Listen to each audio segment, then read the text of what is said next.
Show, an amazing podcast with sports stars, entertainment celebrities, and other great guests. Somebody, one host who has no legs, one host who lives in Duluth, Minnesota, and another host in Minnesota who can never be found. These guys get amazing guests and topics that no other show can provide, exclusively on your home TV and now the Roku app. That's the Geary, Stein and Stevens Show. Check us out, America. That's right. It's the end of season Geary, Stein and Stevens Show while the playoffs are heating up. You know, it's been a disappointing season. We were with the Arizona Diamondbacks. Did they make the playoffs? No. Troy and I were in Minnesota. Did the Minnesota Twins make the playoffs? No. We had a chance to hang out with the Miami Marlins. Skip isn't even the manager of the Marlins anymore. So guess what? What does that leave us with? Hey, the Red Sox, we were in Fenway, and they even didn't make the playoffs. But Troy and I, the only appearance we could say that we were able to overcome is the All-Star game. So let me bring in my partner, Troy Geary. And Troy, you look at all those hats. The only one that I can say is in the playoffs is the one that you're wearing of the Kansas City Royals. Yeah, I mean, it was shocking. I thought the other team would have been the Twins, but the Tigers came out of nowhere, and Twins, I don't know. They're going to need some changes this year. If I'm facing the Tigers, I don't want to face them, especially in a short series. I mean, the momentum that they've had as we watch the Twins sail off into the sunset. So tough season, but again, you still have hopes for your Royals, and I guess we'll talk about the Twins and the changes they're going to need to get for the next season. But I'm very excited to talk to our guest tonight who is joining us. And, we talk about the greatest hitter in history of baseball, Charlie Hustle, Pete Rose. And I had a chance to get to know Dennis Rasmussen, a former major league pitcher who pitched with the Padres, the Yankees, and the Reds. And he had an opportunity to actually have Pete Rose manage him. So we'll talk about Raz's career a little bit. But Dennis, hey, thanks, buddy, for joining us on such short notice. No worries. Good to see you guys. And don't forget the Royals. That's so right. A little bit for the Royals, too. You still got some skin in the game for that. And Dennis, we didn't get to experience Pete Rose as far as what we saw on the outside. And there wasn't media like there is today with everything. So we saw a gruff guy that wanted to win at all costs. And, I read a quote back when you were playing for him that, you didn't show your emotions like Pete Rose did, and you're never going to be Pete Rose. So what was he like as a manager? No, I thought he was a good manager. I came over there. I got traded for Bill Gullickson the end of '87. We had, I think, 5 left-handed starters, so they wanted to get a right-hander in the rotation, and I was the guy that got traded over there. And then Bill Gullickson they had him, basically rented him for a month because he ended up going to Japan for the next couple of years. And then, so I pitched the end of the year in '87 and then beginning of '88 until June of '88, and then got traded to the Padres. So, but I was there during the time, apparently, that he admitted finally, and I think it was in '04. I just saw a news clip that he had bet on baseball when he admitted it when his book came out, and I was there for '87 and '88. So what was he like? Did he talk to you? Did he give you insight, or did he let their pitching coaches pretty much? I mean, was he hands-on, or did he give you any batting advice? Back in the days when pitchers could still hit. Yeah, that's right. Matter of fact, I got my first big league hit in Cincinnati too. So, but no, he was pretty hands-off, and the pitching coach, Scott Breeden, was obviously real hands-on, and Jimmy Lett was in the bullpen, and so I just worked with them and actually pitched pretty well the end of '87, and then I got off to a rough start at the beginning of '88. But Pete was Pete. He was always he always had a lot of things, a lot of irons in the fire. It seemed like I didn't find out till later there was probably 12 dozen baseballs spread out throughout the clubhouse that had some charity's name on it, and we were supposed to sign them each and every day. And I've never been a part of, after having played in New York, we'd sign, a couple a day, but never like 12 dozen baseballs a day. So it was crazy, and who knows what they went for. But, I found out later that they probably weren't always going to some charity, and probably were being sold and at some point, because they're eventually going to have Pete's name on it. Wearing the Royals hat, I got to ask you. You ended your career with the Royals, and I want to ask you about that game in September. One hitter, complete game shutout. What do you remember most about that game, and when did you think you had it going? And what do you think is this Royals team with these veterans and these young guys? Yeah, I'm impressed. I'm impressed with Kansas City, and I'm following because my even though I live in Michigan and we're obviously rooting for the Tigers and excited about their prospect of them going deep into the playoffs, and after winning today, that's a huge start. So hopefully they can keep it going. But Matt Cattaro was my first time coaching in with the Kansas City or with the Tampa Bay Rays. He was our catcher in rookie ball in the Pioneer League in Butte, Montana. So it's kind of funny that I saw him last year before our season started, and I headed to Billings, Montana for Pioneer League season, ironically, and wished him well and saw him and congratulated him. And he's done a lot of good things there, and I'm happy for him.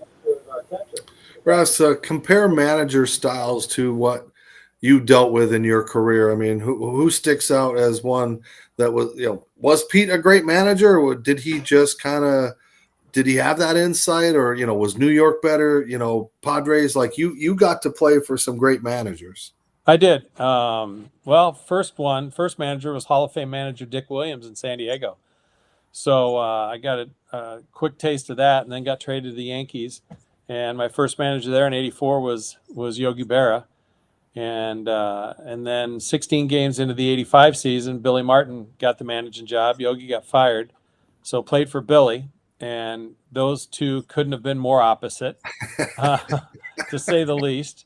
And Yogi loved all the players. He was just a big father figure, big teddy bear, and Billy, I don't think if he could play the game without pitchers, he would. He was not a big fan of pitchers, but you can't play the game without them. So, and then of course Lou Piniella came in '86 and '87, the last 2 years I was there, and he was just as fiery as Billy and became more and more fiery. But Pete was, he had a good support group, guys that were helping him, bench coaches. Tommy Helms was third base coach. Jimmy Lett. They had a good staff. Doggy Perez was there. Lee May was the hitting coach.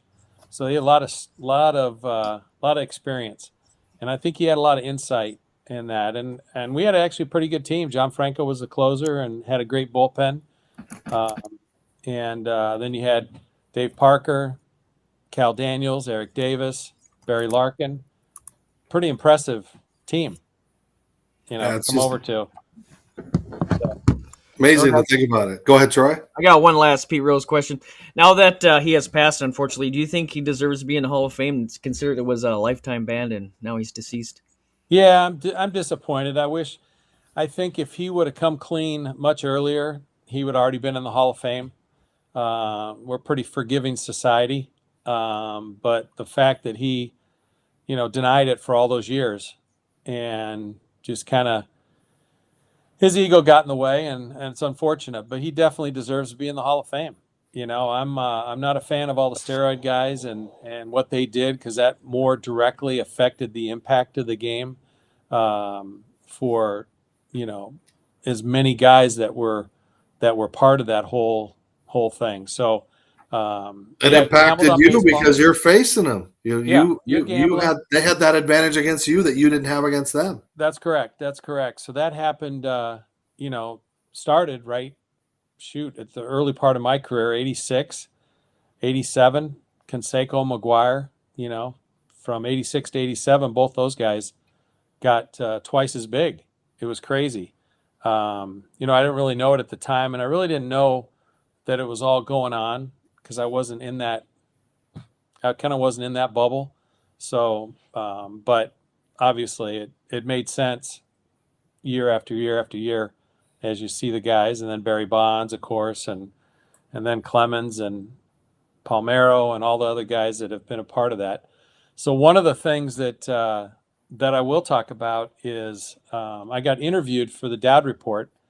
Didn't get deposition, but got interviewed because they had heard that I had a couple closed door meetings with Pete because he had taken me out of games early. And my MO as a pitcher was if I gave up early runs, then I would cruise. I might give up 1 or 2 early runs, and then I'd cruise for the next 5, 6, 7 innings. And apparently, if you were a betting man and you got me out of there early, and plus I was a good hitting pitcher, so I was pretty disappointed a couple times that I got taken out and called for a closed door meeting. And of course, he wouldn't meet individually. Pitching coach was in there, and maybe another coach. Didn't know where it was going to go or how elevated it was going to get. But I was pretty disappointed and pissed that I got taken out of games earlier than I surely thought I should have. Do you feel like he was betting on those games that you were taken out of? No question. Yeah, no question. I really believe that. And, over time, it didn't take too long after that. And then, of course, when I got interviewed, it was, and I couldn't prove anything, but it was just my belief and gut feeling that something was going on because it didn't make sense given the situation of the game. And Dennis, I've heard the same tone of others that when they talk about Pete, there's a respect, but there's a difference between respect and reverence. So I'm wondering, there is that black cloud of all those players that you, as you talked about, that might have impacted other pitchers or other matchups that weren't favoring that day or something like that. And I'm just wondering, when you guys get together and at these old timer reunions and stuff like that, did any of those topics ever come up? Honestly, it never did. There was a lot of guys that knew that I had been interviewed during that time. The guys that played on our club, specifically the pitchers, but really everybody knew what was going on. Your Tom Brownings and Ron Robinsons and Mario Sotos and guys like that, some of us were more affected than others, obviously, but I didn't really know that was going on at the time. But it made sense after the fact. But I don't have any ill feelings toward Pete. I saw him post-career because I lived in Tampa and he lived just outside of Tampa, and I would see him in driving around in his Porsche in North Tampa, and I'd try to catch up to him, and I'd pull up next to him and roll my window down and say hello and, "Hey, Pete, how you doing?" He goes, "Ras, how you doing?" So that was fine. But he he deserves to be on the Hall of Fame, for what he did on the field. I'm disappointed he didn't come clean and just admit it. And unfortunately, but that was his decision. And but he had some good teams and had some good players that were playing on that team, from Dave Parker, who was mentoring Cal Daniels and Eric Davis during that time and made them that much better players.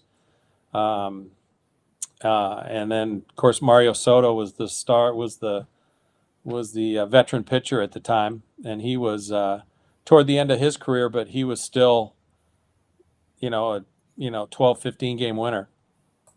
Well, we'll get in the next segment a little more positively, because you've got a great origin story as far as being a superhero, nearly losing your foot as a kid. And as a guy without feet, I can always appreciate that story. But stick with us. Coming up in the next segment, we're going to pick his brain about who he wanted to face, who he didn't want to face. You're watching Geary, Stein and Stevens. I'm Matthew. I'm Melissa, and together we started Fresh Clean Threads. For most of my life, I've worn a black t-shirt, and most were either too short, too baggy, or weren't consistent. Like most guys with a problem, I turned to my wife for help.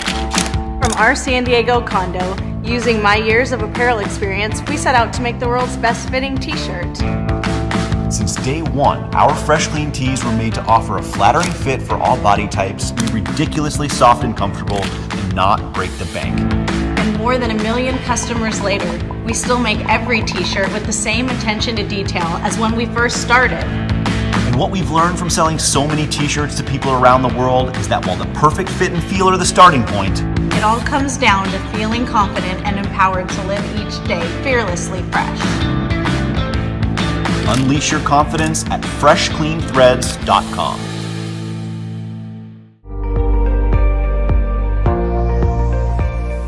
Hi, this is Kathy Ireland. So excited to share with you today our incredible Kathy Ireland Nutrition Supplement Powders by Amoxie.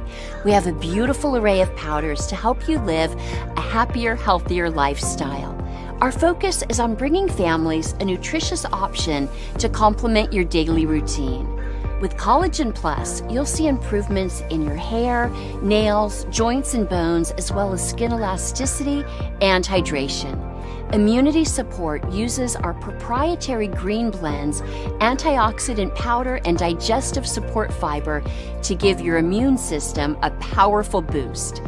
Golden Oat Milk is dairy-free and uses a recipe of turmeric and ginger, coconut milk, and our mushroom blend to give you more of an energy boost without the crash of coffee. And with Super Greens, we have a probiotic and digestive enzyme blend along with fruits, veggies, and 9 types of greens to help support healthy gut. Please experience the difference of Amoxie supplements. Let's get healthier together. Thank you.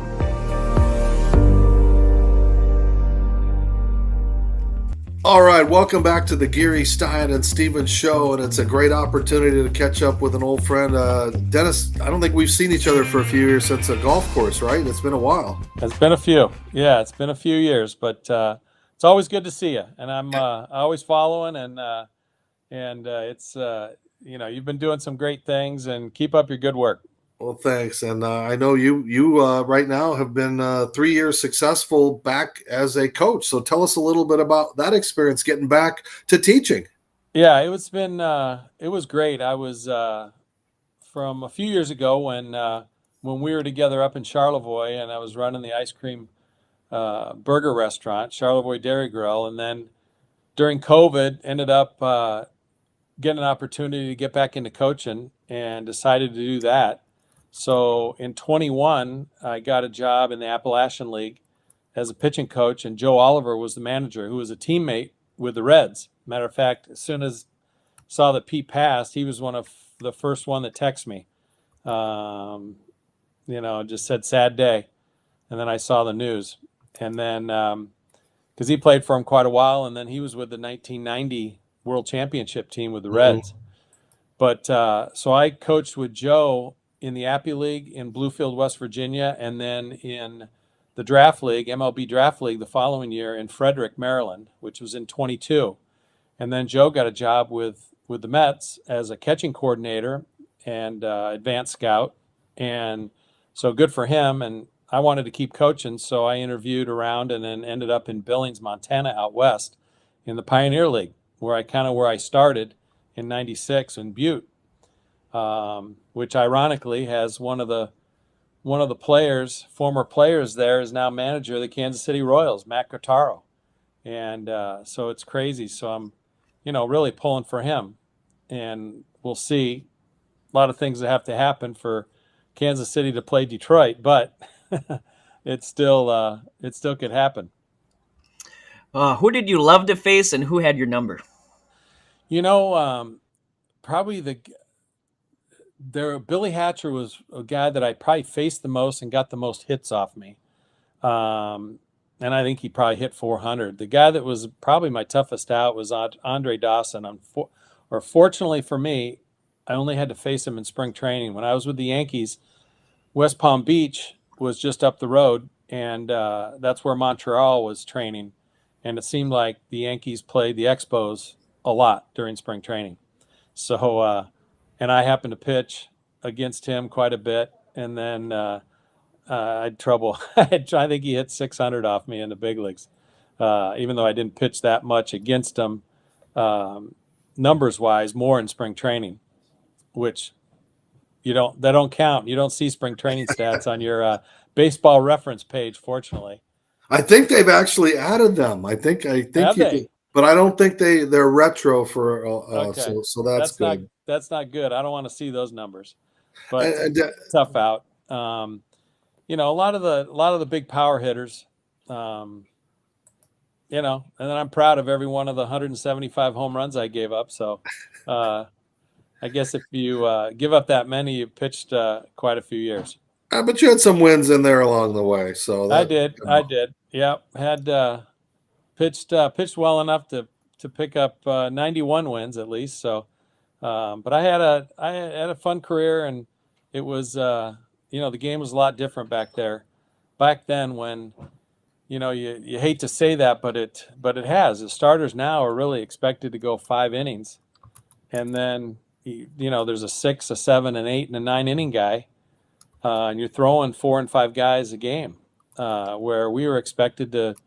You take the ball, you were going out there for 9, and you go as long as you can for as hard as you can. So it's quite a bit different now. What do you think of the pitch clock and the speed of the game now, and do you think it's causing more injuries? Yeah, that's a good point. I don't know if that's what's causing injuries. I really think there's so much focus on velocity and these guys and throwing as hard as they can, just throwing all out and throwing 95 to 100 plus, and it just arms aren't made to do that. The pitch clock I've become to love, and I think I would have had more success if I worked quicker, where the hitters had less time to make decisions. And I encourage our pitchers now that I've been coaching to make them more uncomfortable and make them call timeout and work even quicker than the clock. So it's been that's been fun watching our guys and kind of transform. If they watch any of my games, I was kind of a perennial slower worker and probably too cerebral, and instead of working quick and just making the hitters more uncomfortable. Well, as we see your career highlights and watch you pitching in that big, tall frame that should have been a basketball player, but just like all good superheroes, you have an origin story that almost kept you away from the game. And it's amazing to think of where you came from and what happened to you. So tell us a little bit about that day and how it actually made you a better person. Well, it's fortunately it didn't affect my career too much. I think it did toward the end, but in September 3rd of 1973, I got hit on my bike and I had a compound dislocation of the left ankle, where the emergency room doctor, when I got to the hospital, told my parents that he thought I was going to have to amputate. They ended up putting it back together, and I didn't play basketball that year or baseball. And then the following year, I rehabbed to a point where I got back on the basketball court, and that was my ticket to get a scholarship to play college basketball, which I ended up doing. So I played the next few years and ended up getting a Division I scholarship to Creighton University, and they allowed me to play both sports. And then after 3 years, I was able to, I got drafted by the Angels in the first round and decided to start my professional baseball career. But basketball was my ticket to get a college education and get college paid for. And fortunately, Creighton allowed me to play both sports. But yeah, it worked out best for you. It did.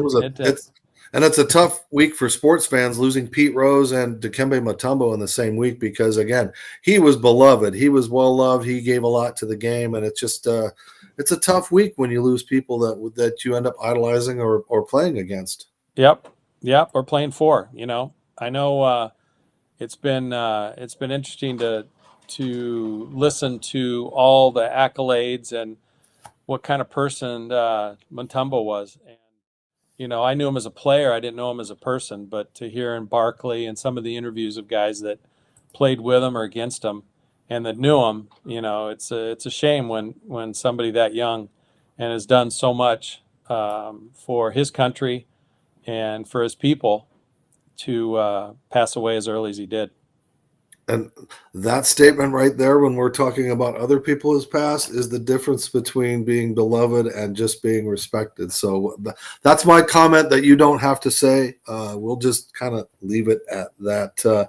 Dennis, I know you got to go. Troy, final question, thoughts for Ras? Yeah, I want to ask you one. I got a two-parter real quick. What was your favorite stadium to play in, and what one was not really you didn't really like to go to? Probably favorite was Yankee Stadium. It's deep to left center. You just had to be careful of leaving the ball out over the plate and or up and away because it was short to right field. But I enjoyed playing in New York and pitching in New York. Um, the Some of the other places, it was tough pitching in the Metrodome in Minnesota. Um, Seattle was tough to pitch in, even though I got my first major league win in '84 in Seattle. But it seemed like both those places they would turn on the fans when the home teams would hit and the ball would just it seemed like it went out a little bit quicker in those stadiums than it would when the Yankees were hitting. But who knows?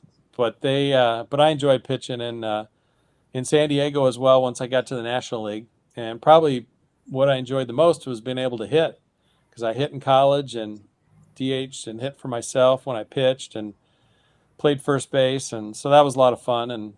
And pitchers can't say they hit in the big leagues now, but I can always Most say memorable that I knock. hit. What's your most memorable knock? Oh, that's wrong on knock. Well, I got 50 hits in the big leagues, and my most memorable one, thanks for bringing that up, was in Atlanta. We had a couple guys get hurt on a Saturday night and Sunday getaway day. Padres were playing in Atlanta in 1990, and that year I had 18 hits, hit 290, and I was hitting with the extra guys pregame for the last 6 weeks of the season, maybe almost 2 months. And we had a couple guys get hurt, and so we didn't have anybody on the bench, and the pitcher's spot came up in the ninth inning of a tie game, and Bobby Cox ended up walking with runner on, walking two guys, walked Tony Gwynn and Joe Carter to get to the pitcher's spot. And then everybody knew that I was going to pinch hit because I wore my spikes during the game. And I hit a bases loaded double off Joe Baver to knock in all 3 runs. We went ahead 10-7. In the bottom of that inning, our closer, Craig Lefferts, came in and gave up an infield hit, a swinging bunt, and a 3-run home run to Jeff Blauser to tie it. And the writers told me after the fact they had, I was the hero of the game. They had already written their story because they all flew on the plane we were heading back to San Diego. So then another inning went by, and 2 innings later, gave up a double, game over in the bottom of the 10th or 11th, and we ended up losing the game. So that was my greatest. So I'm 1 for 1 with 3 RBIs as a pinch hitter. and that makes you appreciate what Ohtani's doing even more. You were a big, giant, clunky Ohtani, right? Unbelievable. Yeah, definitely. Clunky's a word for sure. But still left-handed hitting. But it's amazing what he can do. I can't even imagine after this year and next year him being able to pitch. And who knows, maybe he'll pitch in the playoffs. I know they've been talking about it. So that would be crazy.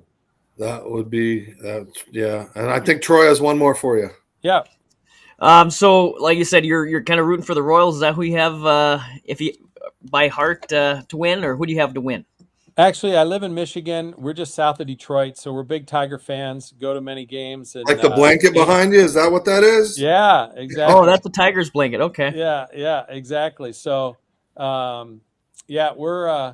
we're big Tiger fans, and I moved up here when I married Renee, and so I've been here, coming up on 14, 15 years now. And so I had to get rid of all my Yankee stuff and get Tiger stuff as I'm walking around town and going to games. But so we're rooting for the Tigers, but I'm pulling for obviously for Matt and Kansas City, and especially having played for him.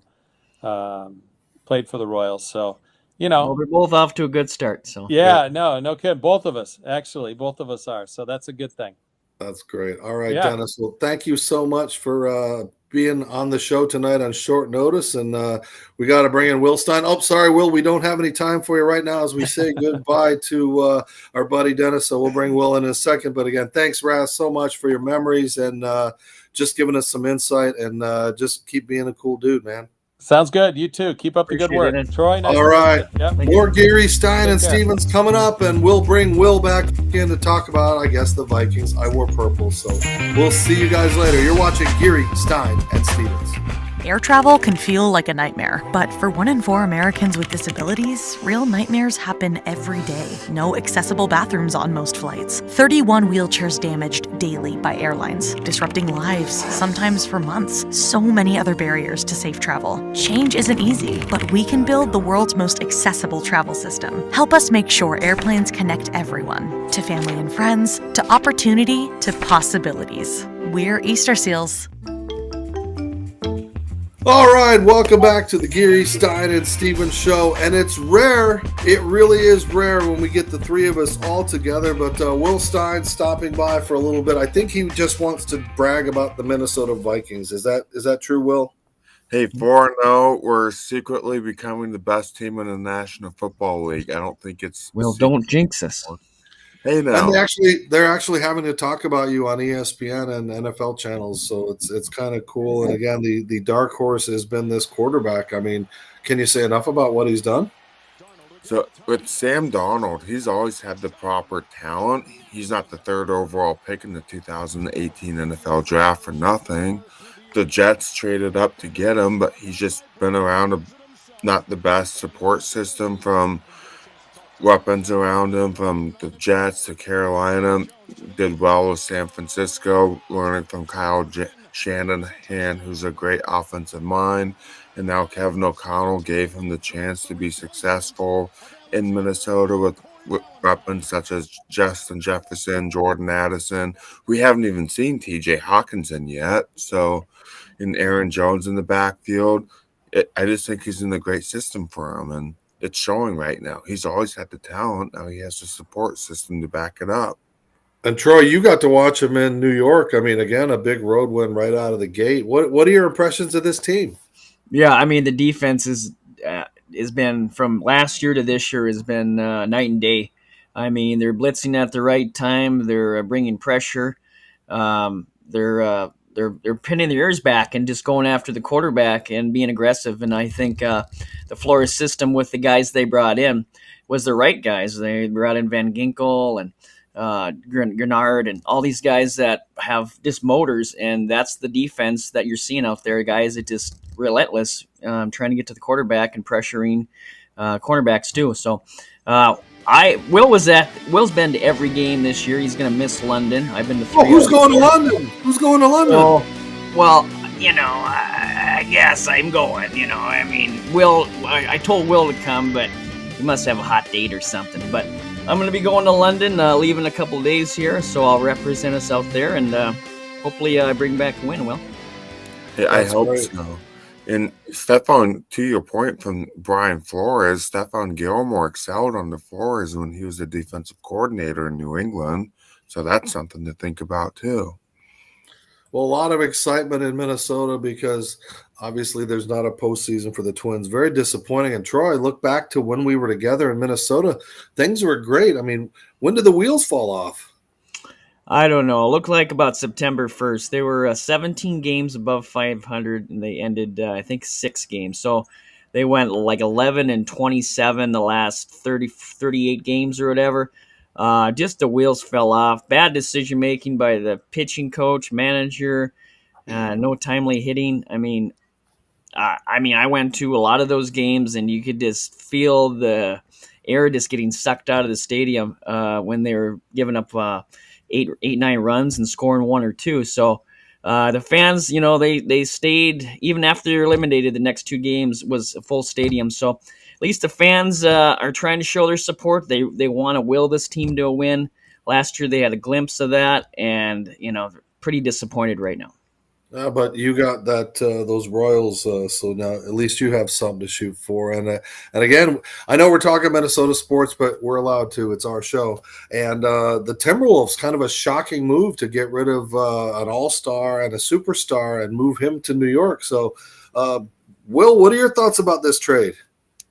So, I mean, I'm kind of mixed about it. Overall, I don't think it's a bad trade, but what this trade tells me now is that this is Anthony Edwards' team, and this team will go as far as Anthony Edwards will allow them to.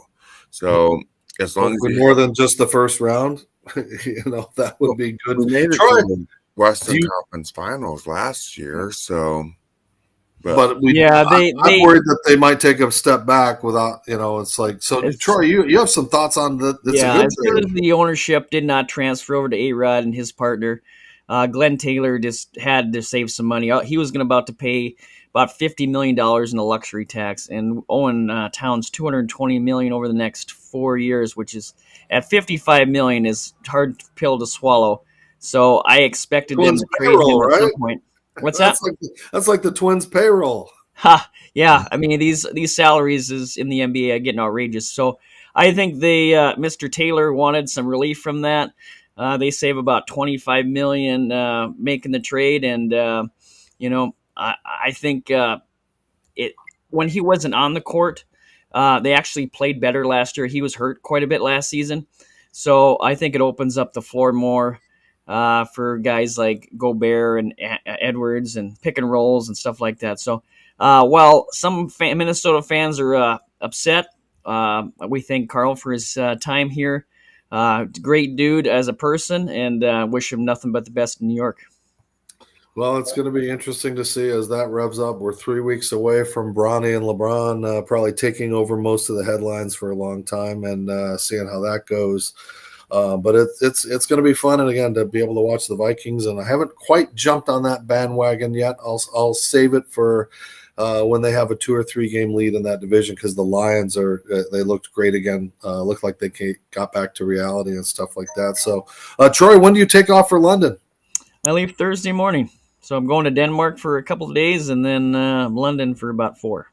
All right, and we're going to try to attempt to do some shows while I'm in Dallas for the Celebrity Softball Classic. Troy will be in London, and given the time difference, we'll do our best to put some stuff together for our fans. And where are you going to be this weekend, Will? You're not with us. I'm going to be in Houston for the Buffalo Bills and the Houston Texans. Well, that, of course, makes sense. So, he is a man of many hats. He likes like 7 teams. So. I thought, Hey, yeah, you got to pull out all the hats. Give him one of your hats. Hey, I got some hats for you right here. So, but it's been great, and we are excited to get back into the stream of things. And Dan Loria from the Wonder Years has agreed to be on the show. He and I exchanged emails. He was in LA this weekend acting, but he wants to come on the show. We've got a lot of we have a surprise Minnesota Viking coming up who's in the Hall of Fame. It's going to be awesome. So for myself, and he's not aligned. And Will, tell the people how they can follow us and see us on social media. So you can follow the Geary, Stein and Stevens Show on Facebook at the Geary, Stein and Stevens Show, on Instagram at GSS Show, and at Twitter at GSS Show. You can follow us on all your favorite podcasting platforms, from Apple to Spotify, Amazon, all that good stuff. And you can see me acting like a goofball at various tailgates across the National Football League and having some fun with many fans across all 32 fan bases. So it's pretty cool.